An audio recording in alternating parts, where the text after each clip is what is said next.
चला काल रात्रीचं थोडंसं वेगळं रुटीन मी तुमच्यासोबत शेअर करते. आणि सध्या ना रात्रीचा व्ह्यू इतका सुंदर आणि छान वातावरण झालंय, कारण की 2 दिवस झाला पाऊस नाही आणि सगळीकडे असं कोरडं कोरडं झाले, तर मस्त वाटते.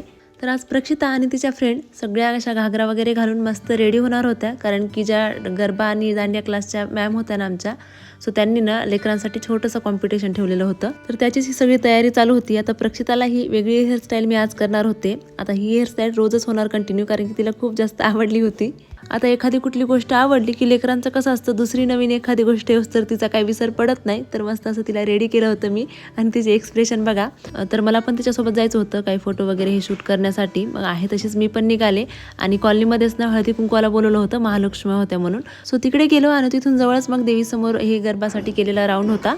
इथे प्रक्षिता बघा किती ॲक्टिव्ह होऊन खेळते, म्हणजे जसं म्हणतात ना की जसा देश तसा भेस, तसं प्रक्षिताचं काय झालेलं आहे बघा. आता आम्ही नवीन ठिकाणी आलो तर बऱ्याच गोष्टी तिच्यामध्ये बदल घडलेले आहेत. म्हणजे अजिबात ती असं रेडी पण होऊ देत नव्हती आणि असं कुठे मिक्स पण होत नव्हती कोणामध्ये, पण आता सगळं करते ती. तर ते बघूनच मला खूप छान वाटते तिच्या ह्या सगळ्या गोष्टी. तर सगळ्याच मुली खूप छान रेडी होऊन आल्या होत्या. तर ह्या सगळ्या प्रक्षिताच्या मैत्रिणी आहेत. त्यानंतर मग मॅडमने इथे ना सगळ्या लेकरांसाठी गिफ्ट्स ठेवले होते, सो ते सगळ्यांना दिले.